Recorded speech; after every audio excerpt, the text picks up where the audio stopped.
संविधान जय संविधान जय संविधान जय संविधान जय संविधान जय संविधान।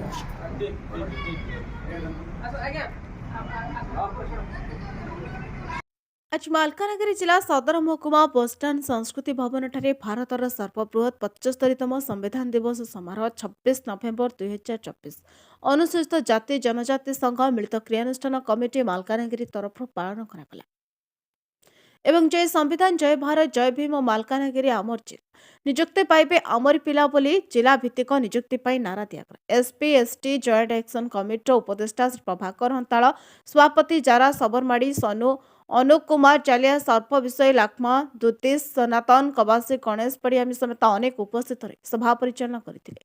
आम भारत एक सांविधानिक गणतंत्र देश अटे। सांविधानिक गणतंत्र होइतिबारु देशर सर्वोच्च आईन हेउछि संविधान एवं संविधान नीति आदर्श आम देश परिचालित हुए।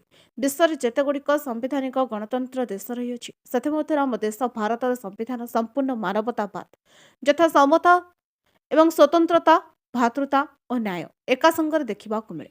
ए महान संविधान को आम देशर संविधान सभा द्वारा समस्त आम भारतवासी भारत को एक सार्वभौम्य समाजवाद धर्मनिरपेक्ष गणतांत्रिक साधारणतंत्र भाव गढ़ी तोलिबाकू संकल्प नियागला एवं समस्त भारतीय मानक समता स्वतंत्रता भातृत्व न्याय सहित व्यक्ति गारिमा सुनिश्चित कर 1949 मसीहा नवेम्बर 26 तारिख दिन आम संविधान को निजक निजे अर्पण करागला जहाँफल आम भारतवासी आम भारत इतिहास प्रथम थर एक सांविधानिक गणतंत्र में प्रवेश कलु। 26 जनवरी 1950 मसीह आम संविधान को संपूर्ण भाव लागू करागला। 15 अगस्ट को आम स्वाधीनता दिवस पालन करूँ एवं 26 जनवरी को साधारणतंत्र दिवस पालन करूँ।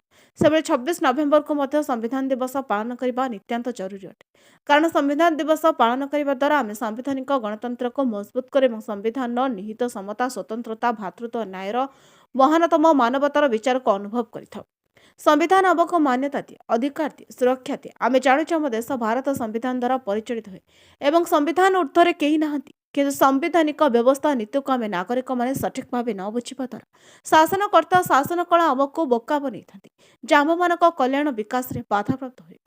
विगत 2018 मसीह केतेक राष्ट्रद्रोही तथा संविधान विरोधी तत्व संविधान को सर्वसाधारण स्थल में पोड़ी समता स्वतंत्रता भातृत्व न्याय को धूलिसात करने प्रत्यक्ष संदेश देते।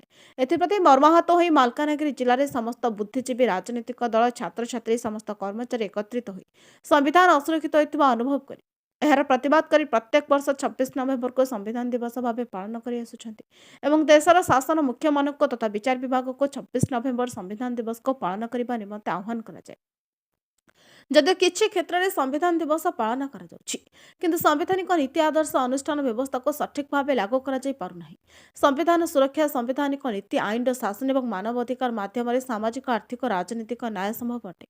संविधान सुरक्षा व्यक्ति समाज और देशर समग्र जिला को एक विकसित प्रबुद्ध जिला भाव में गढ़ी तोलिबा भारत में राजनीतिक समानतार व्यवस्था हो पारी किंतु सामाजिक आर्थिक समानता हो पारी नाही।